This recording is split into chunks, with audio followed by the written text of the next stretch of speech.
Hello. Hi. Um, Guys, before we listen, can I ask you for a favor? Can you just type in the chat box and let me know if I'm audible? I just want to make sure that my microphone and everything are working properly before we start. Just let me know if I'm audible, and then we're going to begin. Perfect. Thank you so much. All right. Thank you so much. All right. Hi, everyone. I'd like to welcome you guys to the SOP, LOR, and Resume webinar presented to you by Collegepond. I'm going to be your host. I'm Shaurya. I've been associated with Collegepond for the last 4 years in the capacity of, I'm currently working as a content team lead. And I will be presenting today's webinar where we are going to be talking about the statement of purpose, the letter of recommendation, and resume. Okay. Now, before we begin talking about the various aspects of these three important documents, I just want to give you guys an overview of what the application process of what we are going to be discussing in the webinar today. So we'll take you through what the application process is like, the various aspects and the various facets of the application process. We're going to be talking about SOPs, how to write a standout statement of purpose. We'll then talk about some of the critical nuances of when it comes to drafting a letter of recommendation, including how to identify the right recommenders. We'll also be exploring resumes, and we'll be talking about how to effectively structure your resume. In addition to that, we'll be also talking about the various aspects of resume building, which includes formatting and language. Now, before we get into talking about SOPs, LORs, and resume, I just want to shed light on a few of the top admits that we've received. As you can see on your screen, we've received admits from some of the top universities in not just the US but across the world. In the US, our students have received admits from Stanford, Harvard, Columbia, Cornell, CMU, Georgia Tech, and USC. In addition to that, our students have also received admits from the London School of Business, Waterloo, Toronto, Trinity College Dublin, UCD, Melbourne, and Sydney. Okay, let me just give you a breakdown of what the application process is like. All right, we start off with, once you enroll with us, we start off with the course and the university selection. So our counselors will help you ascertain which course, depending on your profile, is the right fit for you. In addition to that, we'll also provide you with a list of universities that you have the most, which is going to be a mix of super ambitious and ambitious universities that you that will be applicable for your profile. The next step is going to be the SOP, LOR, and resume building, where our counselors are going to help you out with how to effectively draft an SOP, how to go about drafting LORs and resume. Now, there are certain universities which may give you a chance to apply for scholarships. So I'm sorry, guys. Can you? I'm really sorry. I just have one request. Can you save your questions until after the PPT is played out, because I will not be able to answer any questions during the PPT. Okay. Rest assured, do not worry. I'll take all your questions one by one, but I can only do that after the PPT. All right. Thank you so much. Okay, so after SOP, LOR, and resumes, we'll be then taking on scholarships. Several universities may offer you a chance to apply for scholarships, and these universities may ask you to write essays based on certain prompts for scholarships. So we're going to help you out with that as well. In addition to that, certain universities may want to interview you. In addition to requiring an SOP or requiring any of the other essays that they have, they may also want to interview you. So we'll also prepare you for interviews. Should you need any help in filling out the application forms, we have a dedicated team that's going to help you with that. We'll also provide you help with admits, I-20, and there is a financial team that's going to help you sort out the various finances and how to go about that. When it comes to visa, again, for the visa, you'll have to appear for an interview. So we're going to thoroughly prepare you for the questions that you may get asked as part of the visa interview. And before you fly off to, whichever school you get an admit from, or whichever school you choose to study from, we will also have a pre-departure briefing where where we'll basically just sort of like tell you guys about what to expect once you go to the school. And we'll also, it will be sort of like you can meet other prospective students who are going to the same school as well.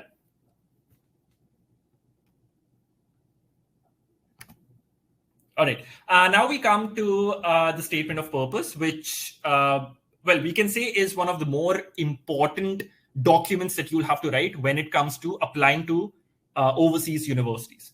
On the agenda in this section, we are going to be talking about how to write a standout SOP.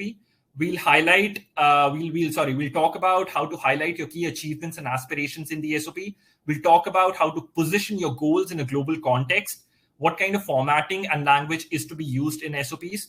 We'll talk about, we'll also talk about how to work with SOPs, and we'll also give you feedback and feedback from experts when it comes to writing SOPs. At the same time, we'll also be critiquing sample SOPs from the graduate admissions committee perspective. Right. Now, I'm pretty sure you guys already know the SOP stands for a statement of purpose. So the SOP essentially is an account or a statement of your motivation or your purpose in wanting to go for a certain program at an overseas university. All right. Now, why do you want to go for this program and what makes you qualified to go for this program? Now, these are two questions that we handle in an SOP. All right. The more convinced you are about attending a specific program, the more persuasively you will be able to write your SOP. So you have to be, first of all, very clear about why do you want to go for this program? What is your underlying purpose behind wanting to apply to this program? If there is clarity in your thought, you will be persuasively able to write this SOP and convince the admissions committee of not just your purpose, but also your, credibility or qualifications.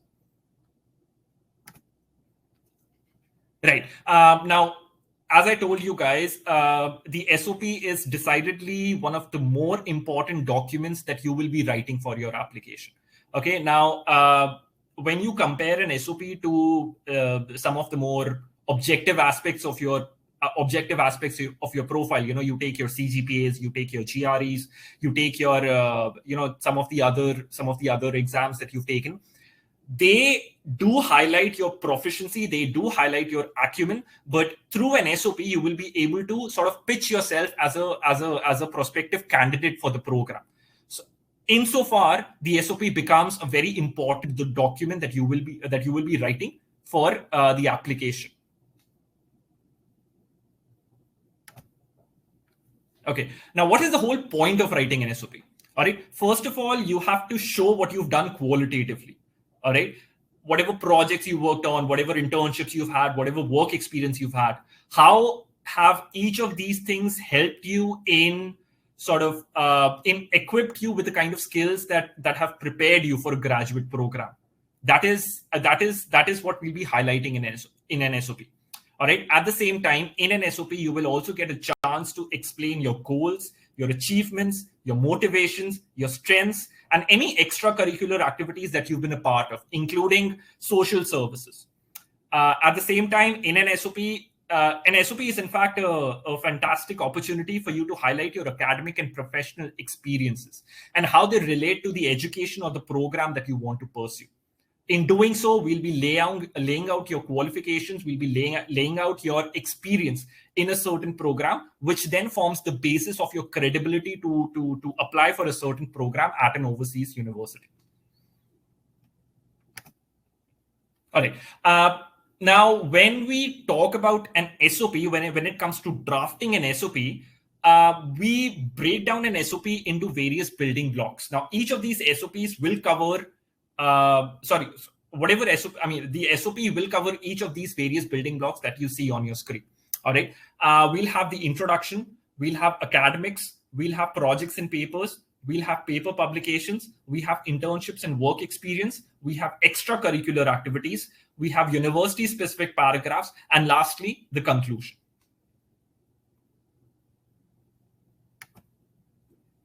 Okay. Now, the introduction is you can say, one of the most important paragraphs, or one of the most important aspects of the SOP.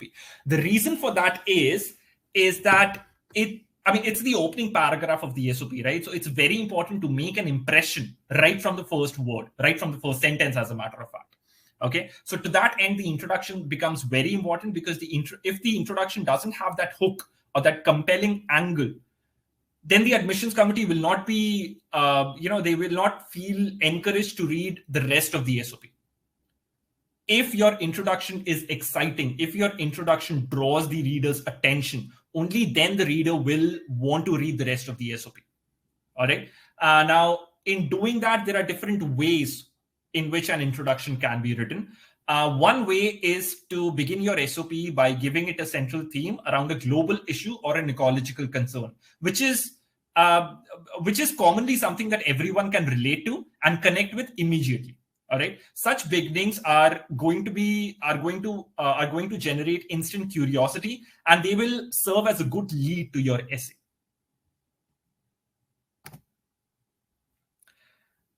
Now, this is an example of the first draft that the student wrote, and they got an admission into Stanford. So why don't you guys just read through this? I'll give you a minute, and then we're going to proceed with the rest of the presentation.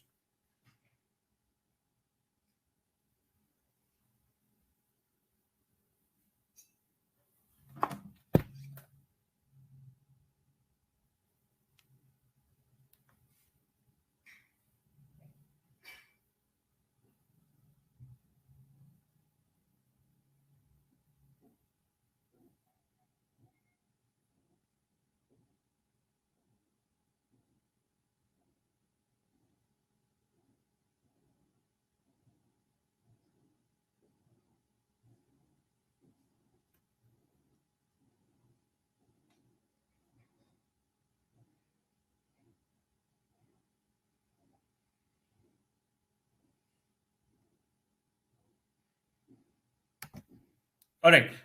Now, according to you guys, do you think this introduction would have helped the student receive a fully funded scholarship from Stanford?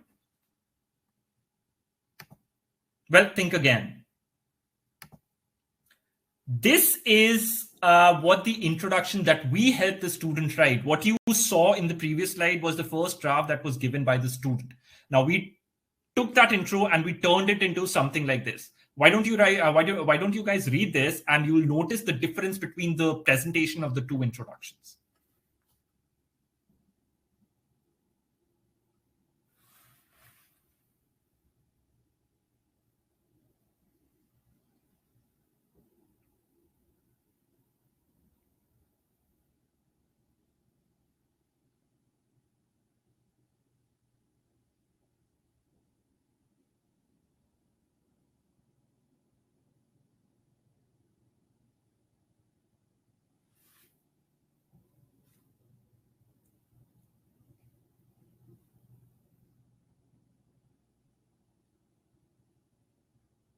So you guys noted the difference between the two introductions. This is what a winning introduction looks like. And a well-written introduction can be the difference between you getting an admit and you, well, not getting an admit. All right. As I told you guys, the student received a fully funded scholarship from Stanford University through this SOP, which contained this introduction. Now, this is what the student had to say about us.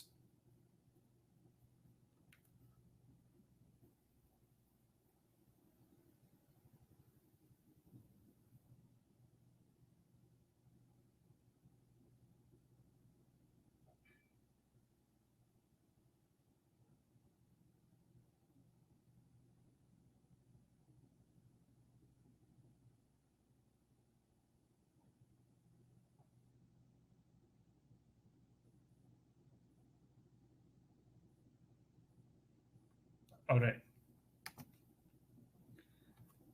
Now, like I told you guys, because considering the fact that the introduction is so vital to the SOP, there are different ways in which introductions can be written. All right. Now, we covered one of the ways in the previous slide. Another way to ensure a good start is by pledging allegiance to a humanitarian cause or realization of a noble or a social cause. All right. This is an example of the first draft of the introduction of a student who eventually got an admit from Georgia Tech. So why don't you guys read this? I'll give you a minute and then we'll proceed.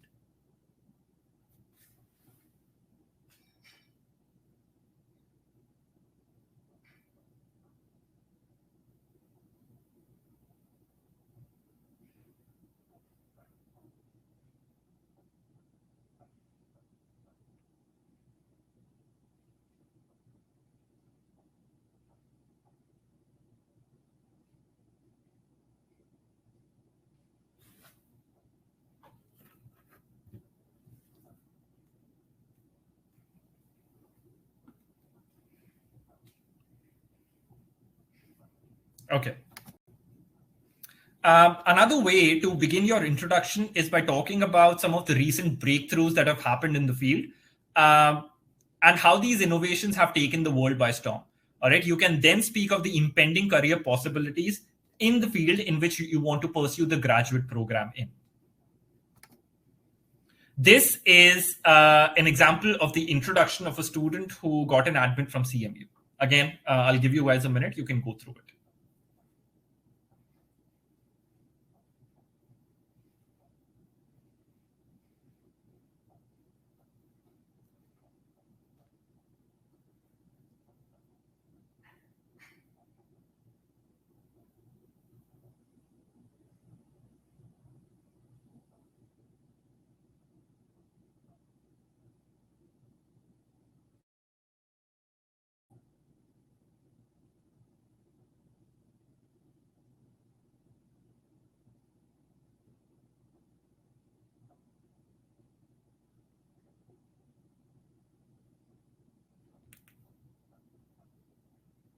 All right. One of the more common ways is to start with a personal anecdote that reveals your passion for the field, that reveals your interest for the field. Such introductions connect well with the readers and strike the right chord because these are more personal in nature. So through such introductions, you will be able to talk about why are you personally interested to go for this program. All right. Now, this is the introduction of a student who got an admit from Columbia.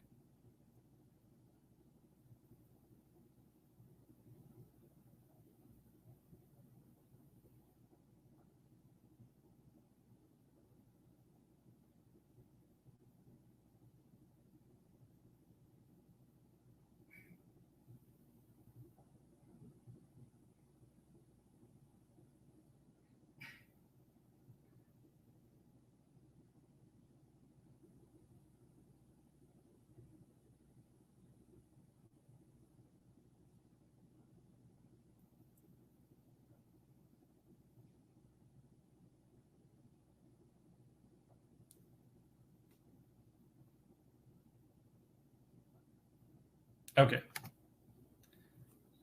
Now, the second building block, so I told you guys, right? The SOP constitutes various building blocks. All of these various, you can say, are the various things that constitute an SOP. The second building block is the academic paragraph. All right. In the academic paragraph, we'll be demonstrating how your undergraduate education has laid a firm foundation for your master's program. So essentially, we'll be talking about your undergraduate curriculum. What kind of subjects did you study as part of your undergrad, which have helped build your foundational knowledge that you will be able to use or able to leverage when you go to the graduate school.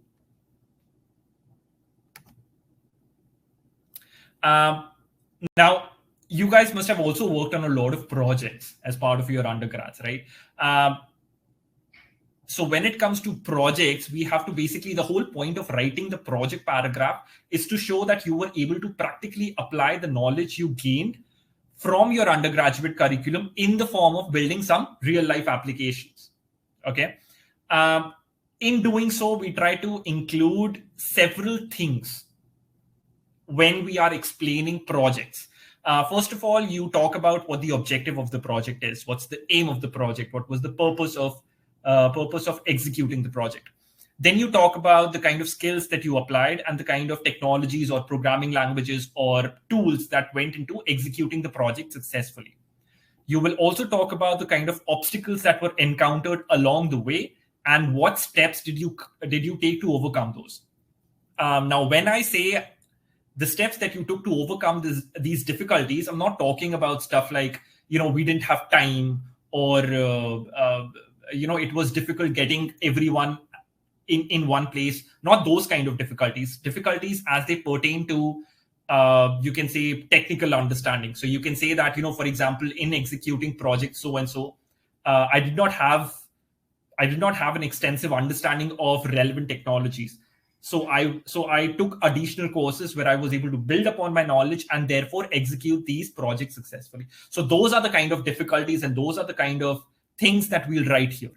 Okay. Then you talk about the final outcome of the project. Were you successful in executing your project?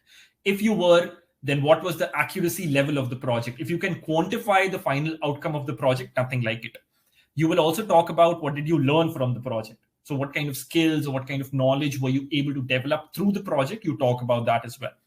If you went on to receive any kind of accolades or were recognized or received any awards for this project, make sure to talk about that as well.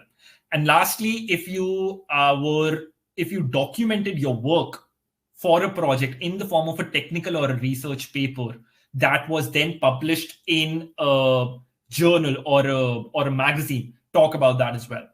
If your paper has not been published yet, let's just say if you've only submitted it, or let's just say it's been accepted but is yet to be published, you can say, whatever the status of the paper is as of the time of writing this SOP, talk about that. But if you've written a paper, it is worth mentioning in the SOP.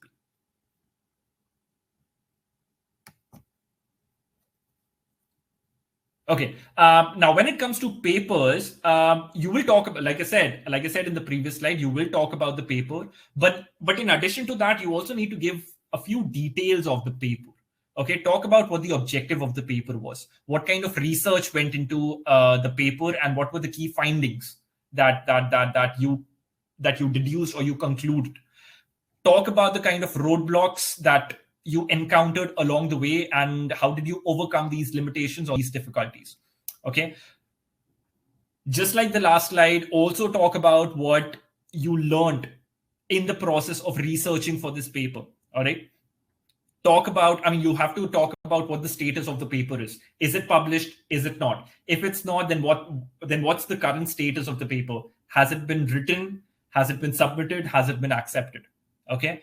If your paper went on to receive any kind of awards or recognition or accolades, talk about that as well. In addition to that, if there were any citations or references for published or under review papers, talk about that as well. Right. Now, the next building block are internships and work experience. So if you have any relevant internships or relevant work experience, again, it's worth mentioning in the SOP because that will help establish your experience in the field. And more importantly, that will show that you have relevant professional experience in the field. Okay. Because when you work on projects, you're doing that in the context of college. But when you work on something as part of your work experience, as part of your employment, that also shows that you have real life experience of working in that field. That will add credibility and that will add value to your overall profile. Okay. Now, when you're talking about internships and work experience, again, in describing your role, there are several things that you will include in such a paragraph. First of all, talk about what your designation was, what your role was, what your responsibilities were. Okay. Then talk about what kind of skills did you apply as part of this work. Talk about the kind of skills that you acquired or developed, or the things that you learned as part of your responsibilities. Okay, the kind of hands-on experience that you gained, the kind of experience that you leveraged in. If you leveraged expertise in certain specific areas, it's worth mentioning in the SOP. Again, if you received any kind of awards for your job, let's just say a spot award or the employee of the month award, you can talk about that. All right. And lastly, you have to talk about what you learned. from your responsibilities, from your job.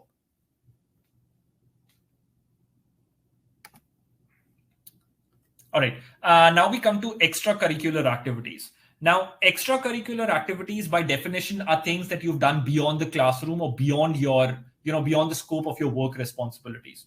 All right, these can include a range of things. These can include sports, NGO work, organizing committees as part of your college, or whether you were part of any initiatives, any campaigns. All of that constitutes extracurricular activities.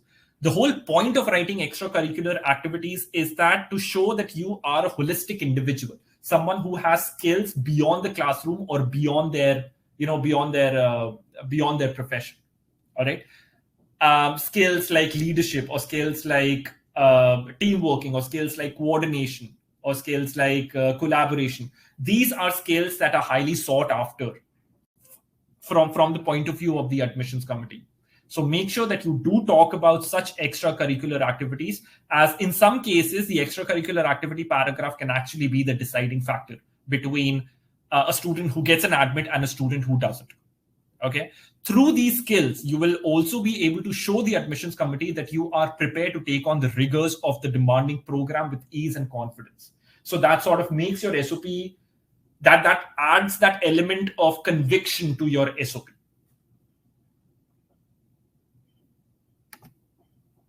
Okay, now the university specific paragraph is very important, because when you apply to a certain school, the school wants to know what all factors you considered in making a decision in wanting to apply there. All right, what is it that the school will offer you that makes you want to apply there? That is something that the university or the admissions committee wants to know. And that will be conveyed through the university specific paragraph. Okay. Now, when you are talking about the university specific paragraph, there are different things that you write in the university. All right. Now, what all are these things? You will talk about the curriculum. You will talk about the infrastructure. You will talk about the faculty members. What kind of professors there are, and why are you interested in studying from those professors? What kind of student bodies the school has that you are interested to join. You can mention the international student community at the school. You can talk about if the location of the university is significant. You can make a comment about that as well. You can talk about any research opportunities that you will be able to avail at the school. Lastly, any USP of the college, anything that strikes, anything that has propelled you to say, okay, this is the school that I want to apply to. Please talk about that in the university specific paragraph.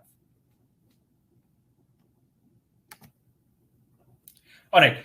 The conclusion is basically in the university specific paragraph, you guys were talking about why is the school the right fit for you, right? In the conclusion, you'll be talking about why are you the right fit for the school. All right. So here, basically, you'll be summarizing all the skills and all the strengths that you have that you will be taking to the school. How will the school benefit from a student like you? That is something that we cover in the conclusion. All right. So it expresses your determination to excel in the program, how you can add value to the overall program, and grow on to become an exemplary brand ambassador for the institution.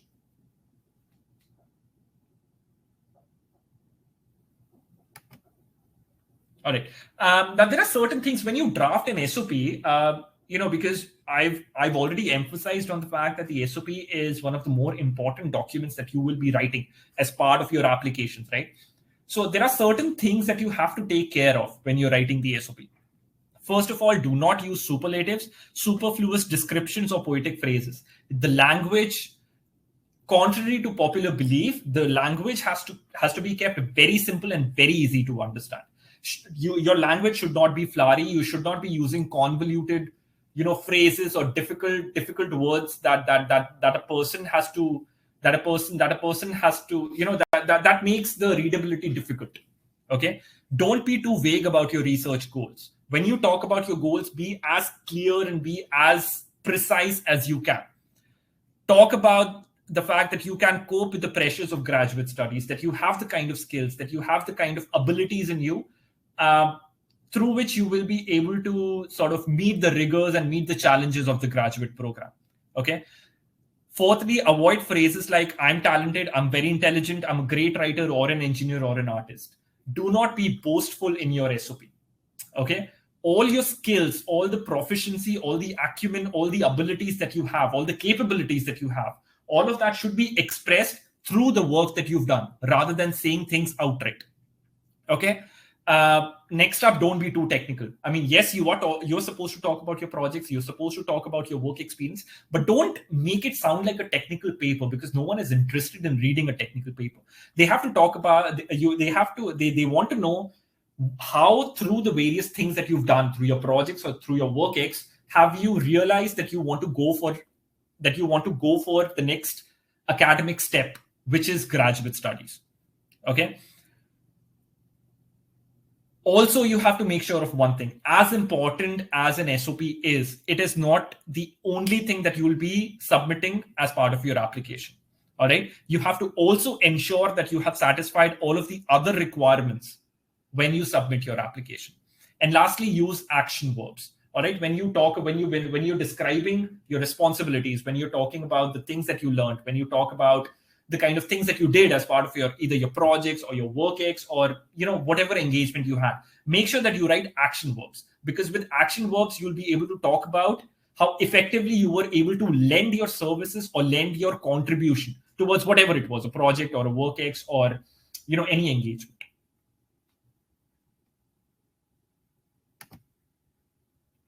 All right. The next thing that we'll be talking about are letters of recommendation. Okay. Now, in this section, we will be talking about some of the critical nuances of LOR drafting. We'll be talking about how to identify the right recommenders. We'll be talking about what the LOR submission process and requirements are like.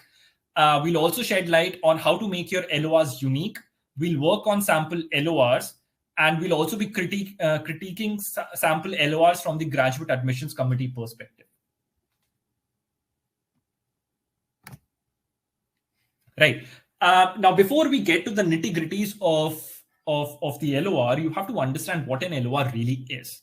Okay. The letter of recommendation is essentially an expert testimony that projects one's overall personality by talking about their skills, their achievements, their knowledge, their personality, their credibility, their qualifications. Basically, talk about you as the perfect candidate for the graduate program, as seen from your recommender's point of view. All right. So in that sense, the LOR is not restricted to the applicant scores and grades, but is targeted more towards the endorsement that your professors or your managers give you.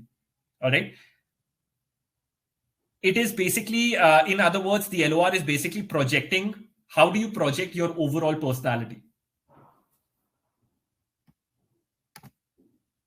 Okay. Now, there are certain aspects of a good LOR. Okay, what all things constitute a good LOR?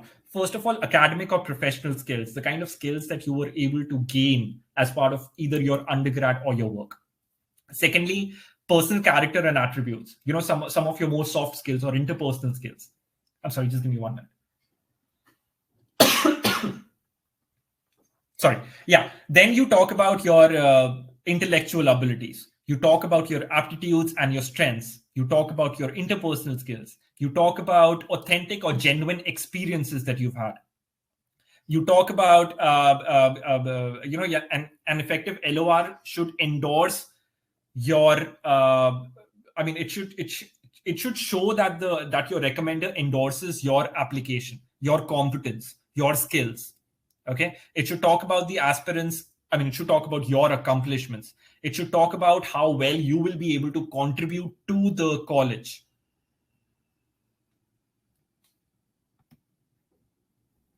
Okay, now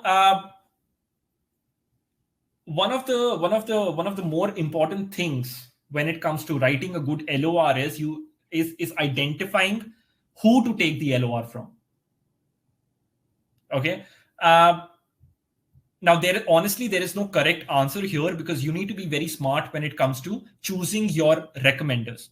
But the best way to go about choosing your recommenders is to take a mix of academic and professional, from either your professors or your managers, because this will show your profile from different points of view. Okay, not only will you be able to cover your skills that you developed or leveraged as part of your undergrad or your academic life, but also you will be able to showcase your skills from the point of view of your professional life. All right. So it's always better to be very smart when it comes to choosing your recommenders and making sure that you have a mix of both academic and professional. If you're applying for MBA, you will need only professional recommenders. Okay. This can either be an internship or this can be any work experience that you've had.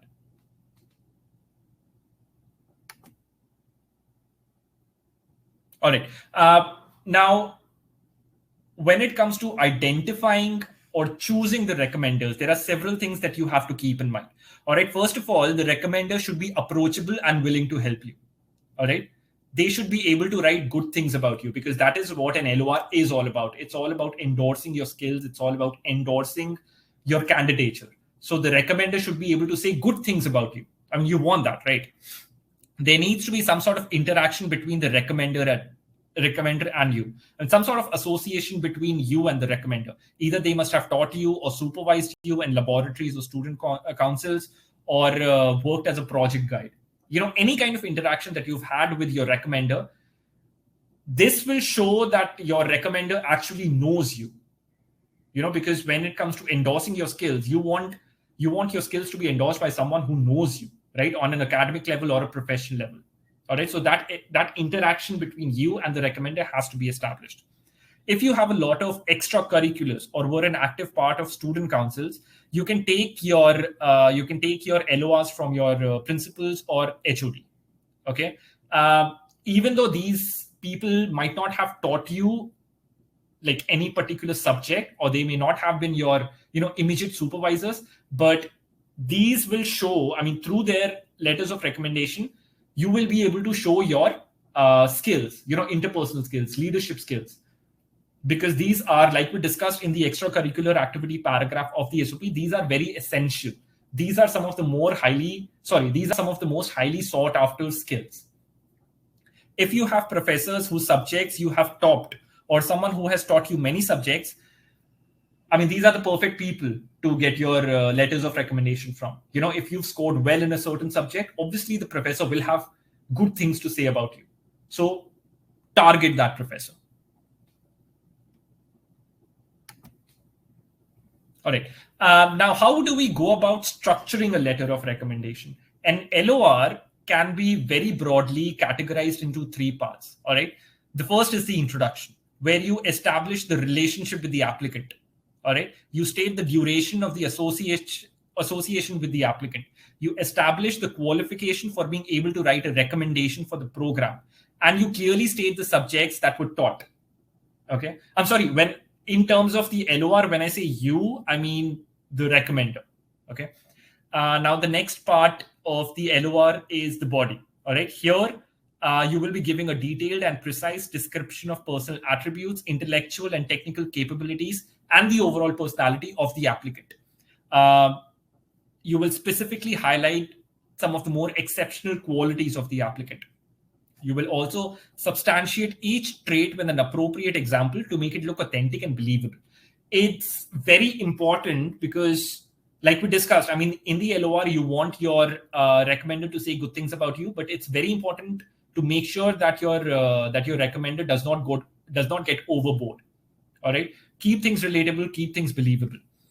You will also discuss the person's qualifications for the graduate study in the chosen field. All right. Lastly, the third part of the LOR is the conclusion, where you will include complete information. The recommender's complete information, including their personal email ID and contact number, and along with that, the designation or the school or the school, college, or organization where they are working. All right. You can close with a clear statement of your recommendation and a willingness to cooperate further.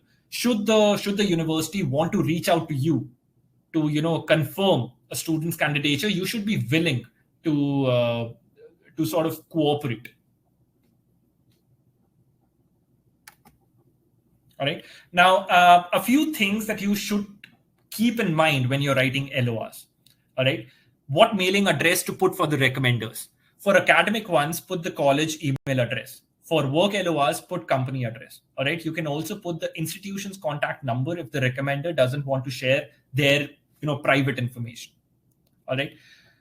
Will the university contact the recommender? Well, 99% of the times they don't, unless they find something in your application that doesn't add up or something that they sort of find fishy. Okay. Should you always write the designation in the LOR? Well, by definition, when you say professor, it means someone who has a PhD. All right. So you should not get confused between lecturer and professor. The designation is not important and not a compulsory thing to write, though. Similarity between SOP and LORs. Okay. It is very important to look at. It is very important to note that the two documents are written from two different people. All right. So you have to make sure that there should not be similarities between your SOP and your LORs, because your SOP is supposed to be written by you. The LOR is meant to be written by the recommender. So if there are glaring similarities between the two documents, that will not look good. Okay. It's okay to have 1 to 2 ideas common between the LOR and the SOP. Okay. If different people are writing about you, they are bound to have some qualities common. For example, if you're talking about yourself in the SOP, you're talking about your skills, you're talking about your capabilities. It is understandable that the recommender would have recognized the same skills in you as well. So it's okay to have certain similarities, but not like the entire thing should not be the same. Okay. In the SOP, you can't praise yourself as it looks like you're boasting. Like I said, in the SOP, you cannot be boastful. All right.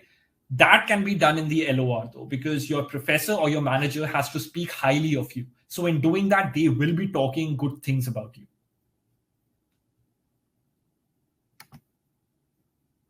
All right. Now when it comes to file type and naming conventions, all right, the LOR preferably should be a PDF file. The problem with the Word file while uploading is that different MS Office versions may disrupt the formatting. All right. Please use discretion. If Professor X is writing an LOR for a student Y, how will he name the file? All right. There are many students who name the file as LOR under Professor X.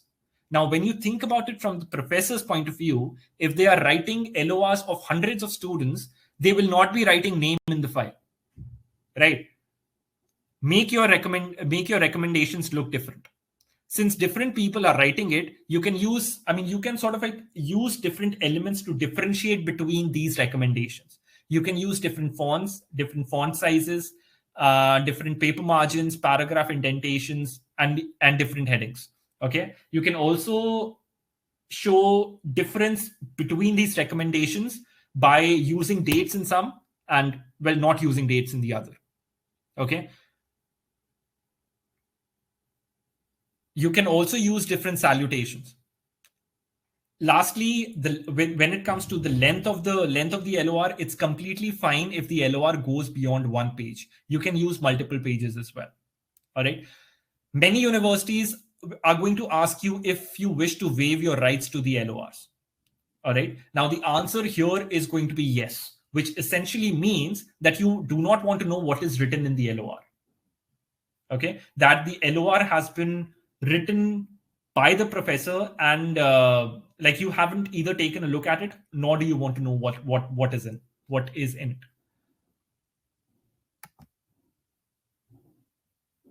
Okay, the third thing that we'll be covering are resumes. All right, now in this section, we will be talking about how to structure your resume. We'll be talking about the different aspects of resume building, including formatting and language. We'll be drafting, we'll be talking about how to tweak your resume to university expectations. We'll also talk about how to highlight your achievements and your accomplishments in a resume. In addition, we'll be working on sample resumes with real-time feedback from experts and also critiquing sample resumes from the graduate admissions point of view. Okay, now the structure of your resume can be broken down into 4 parts. All right. The first is basically your contact information, your name and your personal details. The second is the academic information. The third is work experience. And lastly, your extracurricular activities.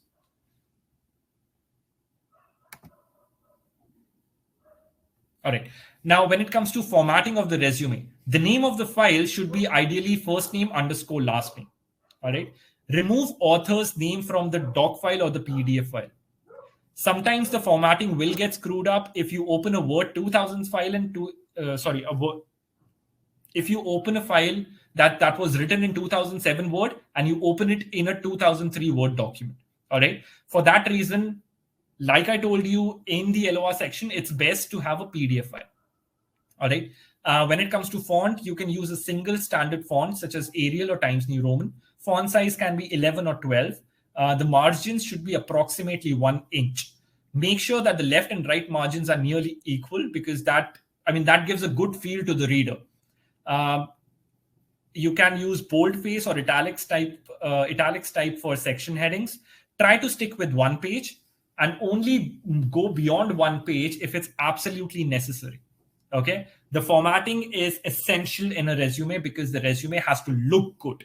Aesthetically, it should look good. So make sure that your formatting is consistent. Make sure that your formatting has been taken care of properly.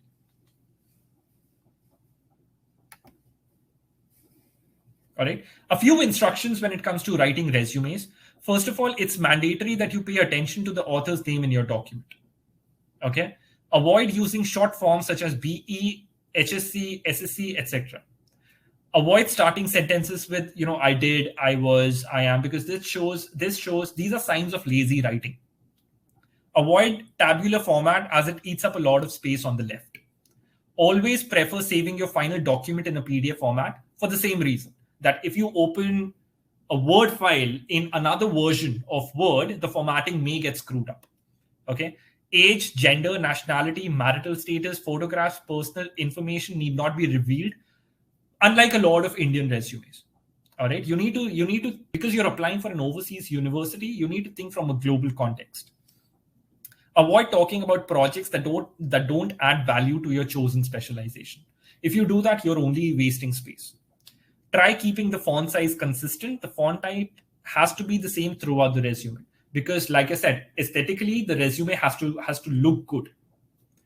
Lastly, your education and work experience must be entered strictly in the reverse chronological order. All right. So basically, you start with the most recent work experience that you've had, and then you move to the first.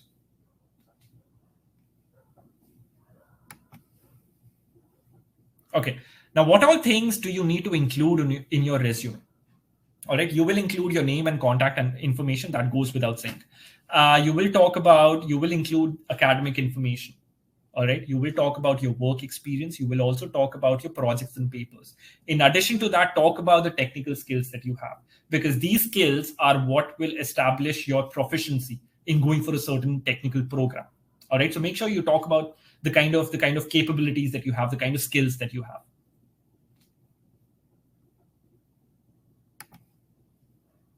All right. Now, in the resume, writing about education is mandatory. All right. These will include any degrees that you've earned in the last 5 years. All right. Do not mention any degrees older than that.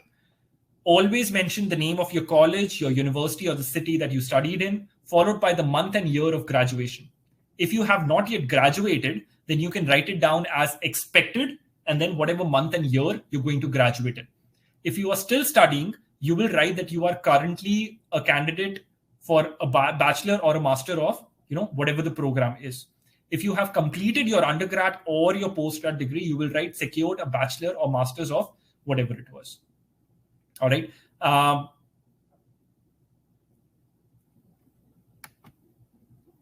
Right. Now, if you've scored an average score, all right, something like a 60% or a 70%, then you can say secured a Bachelor of Engineering in Computer Science with first class. All right. If you scored a mediocre score, something that was below 60%, then you will be saying that you secured a Bachelor of Engineering in Computer Science. But then you can also talk about some of the relevant courses that you studied as part of your curriculum, because with this, you will be sort of taking the attention away from your mediocre scores, and you will be emphasizing more on some of the relevant things that you've learned as part of your undergrad. All right. So here you can include some of the more relevant subjects that you studied as part of your coursework. Okay. Again, professional experience, if you have any, it's mandatory that you write it in the resume. You will highlight your work experience and internships. When you talk about your work experience, make sure to mention the company you are working at, the city in which you work, the current designation, and the starting and end month. And the starting and the ending month and year of your employment. All right. If you're currently working, you can write the start month and you can follow it up with present or current or till date. Okay. If the company is unknown, it's better to write a one-line description of the company. Okay. You must bullet point your responsibilities and make sure you start with action-oriented verbs. The admissions committee is not interested in knowing what the project or tasks were. What they are more interested in and what they're looking for is what your role and responsibilities were and how you managed to accomplish the assigned tasks. All right. So you can start such a statement with action verbs like you designed or you developed or you assigned, led, spearheaded, etc., etc. All right. Another important thing that you have to cover, I mean, it's sort of mandatory to cover in your resumes are projects and papers. All right. You need to include any major projects that you've developed and technical papers that you've published. When describing your projects, make sure that you use bullet points and start each bullet point with an action verb. All right. I will be taking you through a list of some of the good action verbs that you can use when talking about your responsibilities and when talking about how what you did as part of a project. So you can use those action verbs when you write your resumes. All right.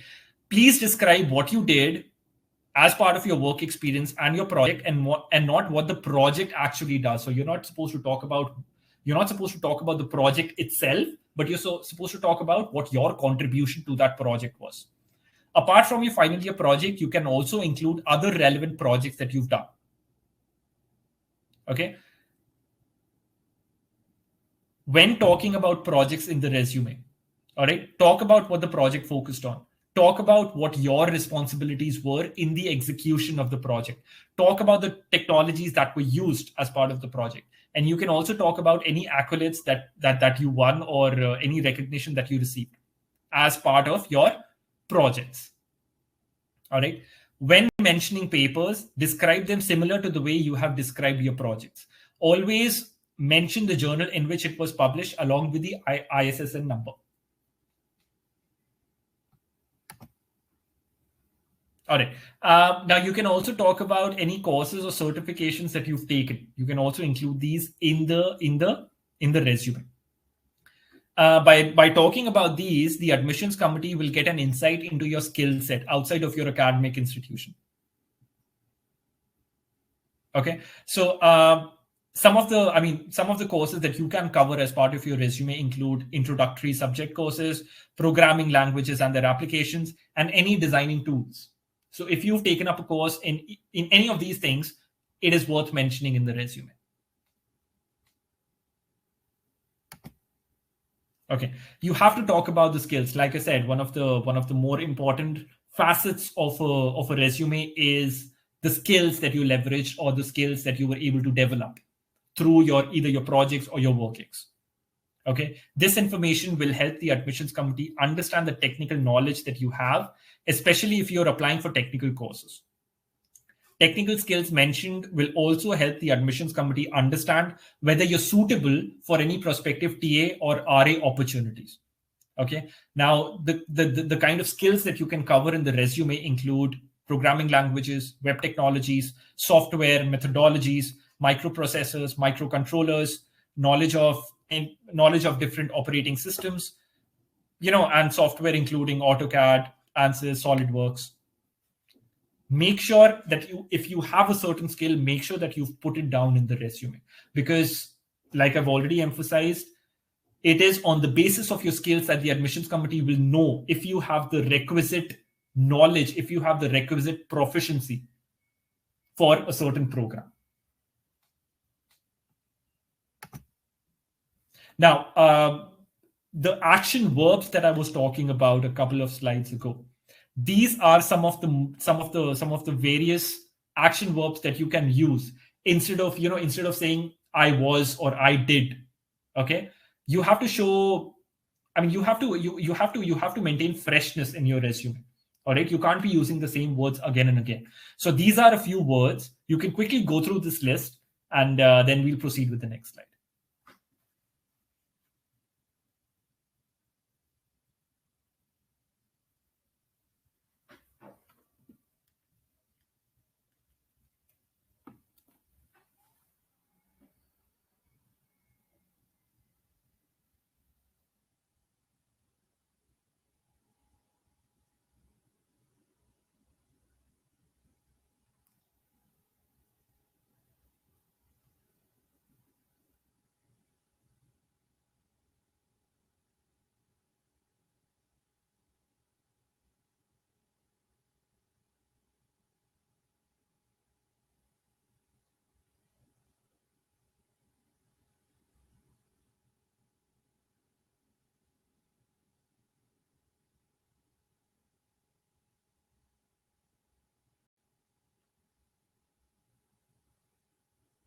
Okay, these are a few more.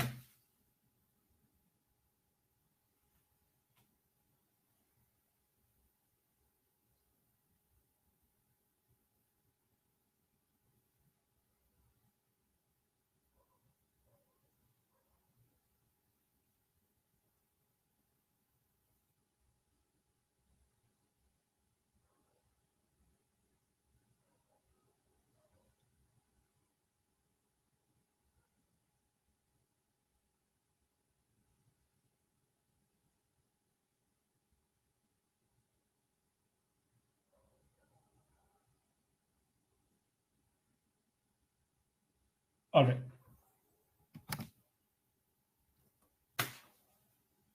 I'm just giving you sort of like an overview of the various action verbs that can be used in your resumes.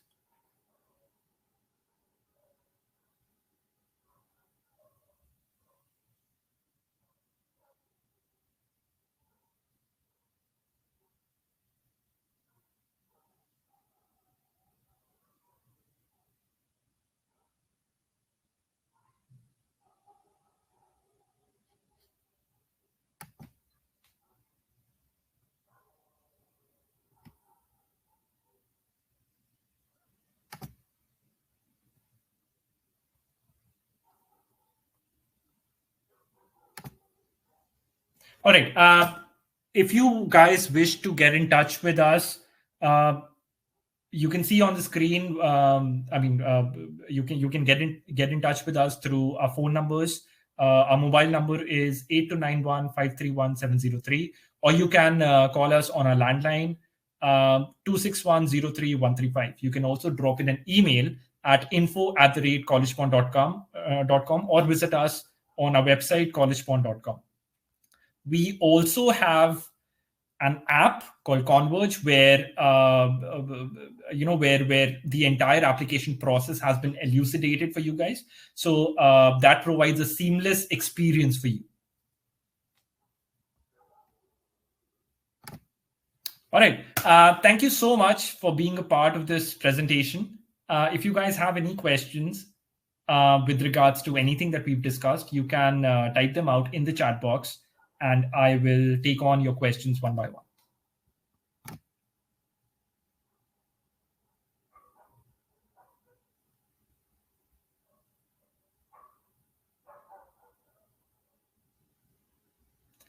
Okay, Daria, you're asking if the MIS course requires professional LOR. Well, if you have professional experience, it will be better to take a professional LOR. Like I said, you can take a mix of either professional LORs and academic LORs.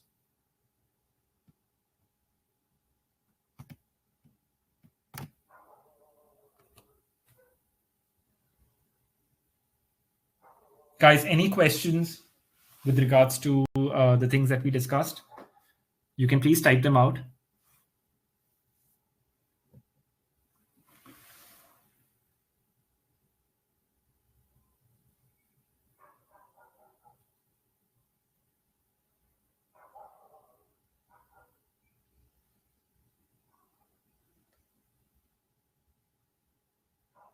Anisha, any case-specific questions I probably will not be able to help you out with. I don't think there is a certain cap or maximum number of universities you can apply to. All right. It really depends on how many, it really depends on you, to be honest, and whether you're able to fulfill the requirements of the university or not. Anisha, like I said, I'll need a more complete picture of your profile. So you can get in touch with our counselors. I've given you the contact information, or you can drop in an email to us, and we can then probably take it forward from there.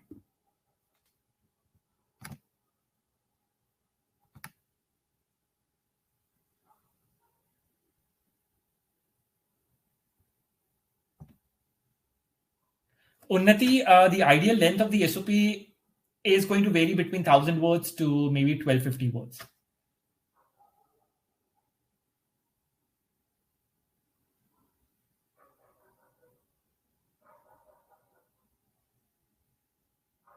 Ananya, I'm sorry. I don't think I'm able to understand your question. You're saying if we have just one subject with the recommender, does that work against our profile as opposed to multiple subjects? So are you saying that if a professor has only taught you one subject and not multiple subjects?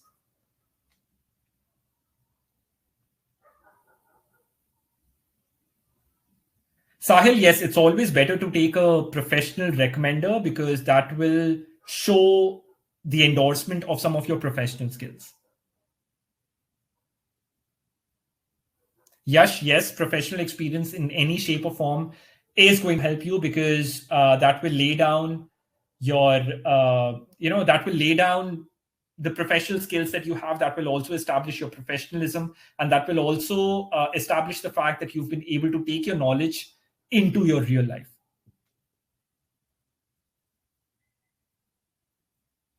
Ritvika, I would recommend that you put the answer as yes, because that will show confidence in the fact that you do not want to that will show that you haven't taken a look at what the recommender has said about you, because that can show that in some way there was an influence in what the recommender wrote. Sahil, you'll have to probably get in touch with your company for that.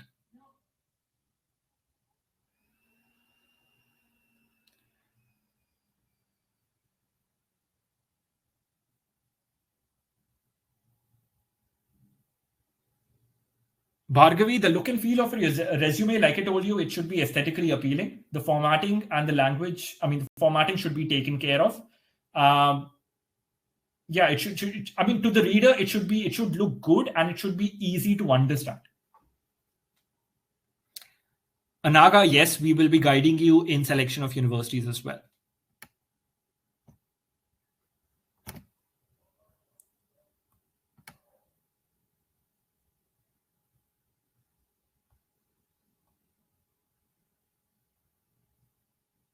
Parth, yes, if your internship is only for 3-4 months, you can take a letter of recommendation from them as well. Like I said, if you've done an internship or you have work experience, a professional LOR will go a long way in establishing your profile.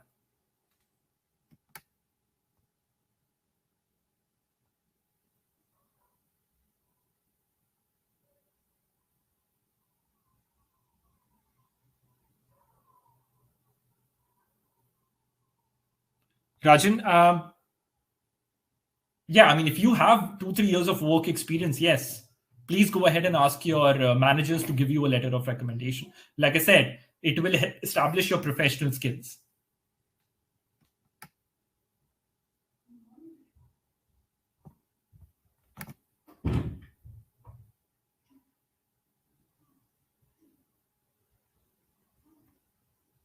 Swapnali, it really depends.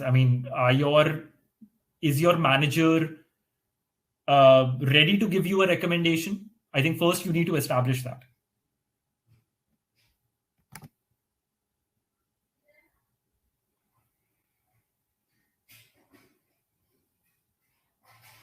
Akshay, your question is very case specific. I don't think I'll be able to answer that in this presentation. But once you, once you get in touch with us and once you enroll with us, then our counselors will be able to better look at your profile and then be able to guide you in this. Guys, I'm sorry, there was a flurry of questions. If I've missed out on any question, please do not hesitate to type it again.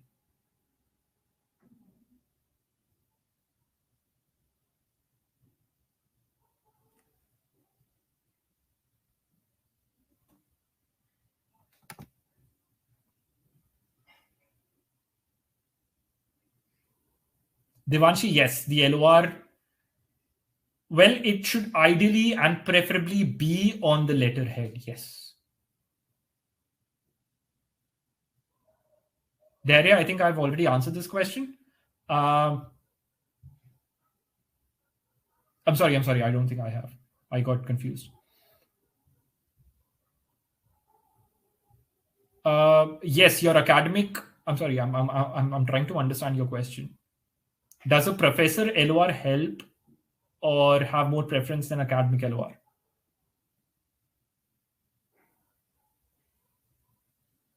Swapnali, again, that's going to depend. If you have work experience, then you can mix around your LORs.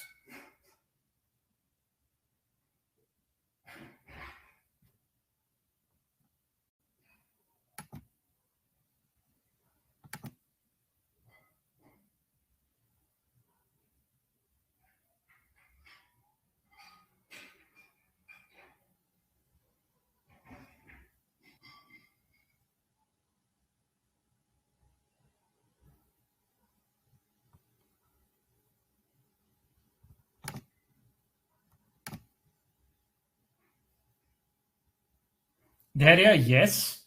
Like I told you, if you have work experience, then you can mix around your LORs. Okay, take one from academics, take one from your undergrad professor, and take one from your whoever immediate supervisor or your boss of the company. To show that because that will allow the endorsement of not only your academic skills but also your professional skills.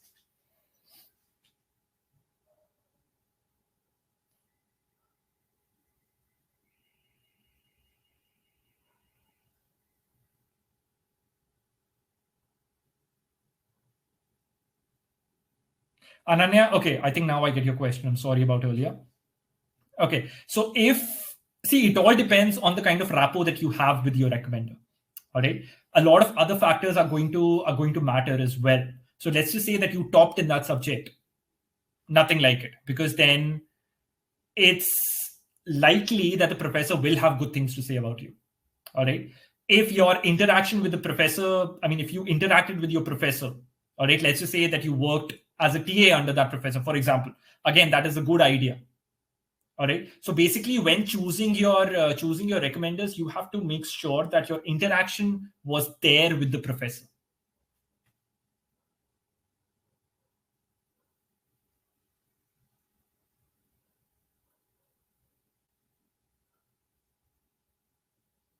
Aditi, it's going to depend on the specialization that you're applying to. Okay, if your professor taught you a subject that is directly relevant to the program that you're going for, ideally you would want to take a recommender from that professor. Similarly, if you're working in a company where your responsibilities match or your responsibilities align with the program that you want to go for, yeah. So taking an LOR from a manager from that company, yes, it's a good idea.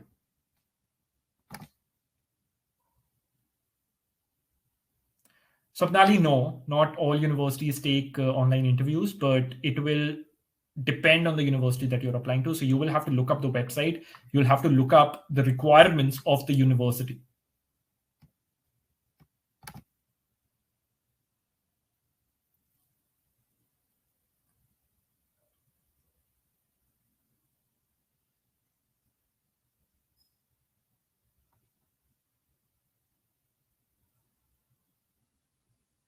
Okay, guys, I'm keeping the floor open for another 6-7 minutes. Whatever questions you have, please ask them right now.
Swapnali, I would recommend sooner the better, because once you start with the visa process, then you have to apply for a visa date as well, and then you need to be prepared as well.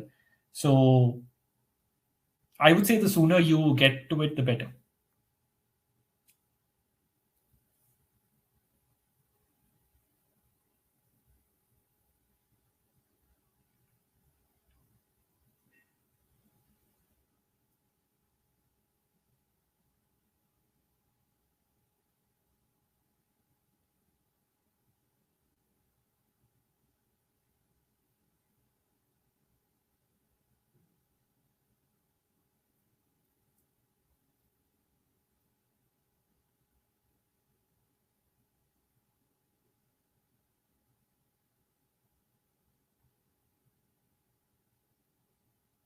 All right, guys, a couple more minutes.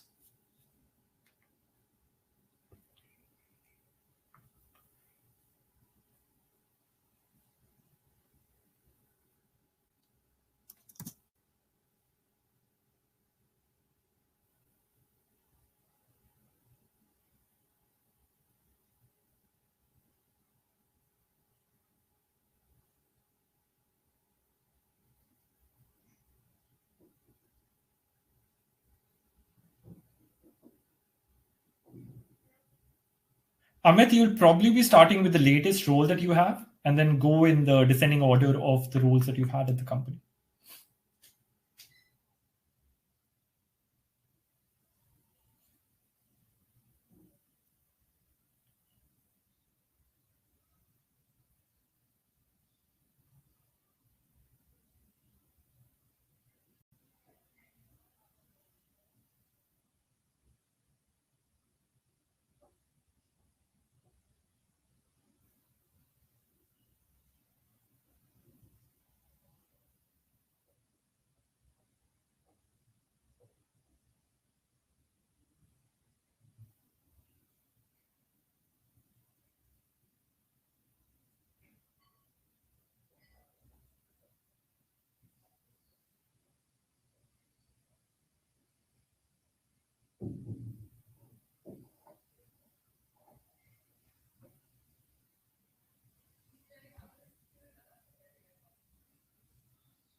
Bhargavi, in that case, you can get in touch with our LOR counselors, and we can probably help you out.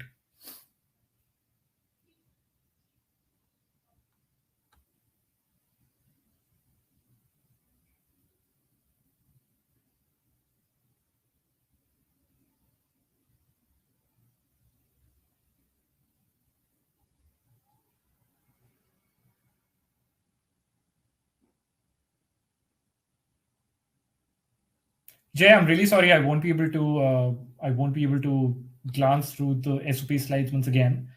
If you have any specific questions, you can get in touch with us. You can drop in an email to us at info@collegepond.com, and we'll be happy to help you out.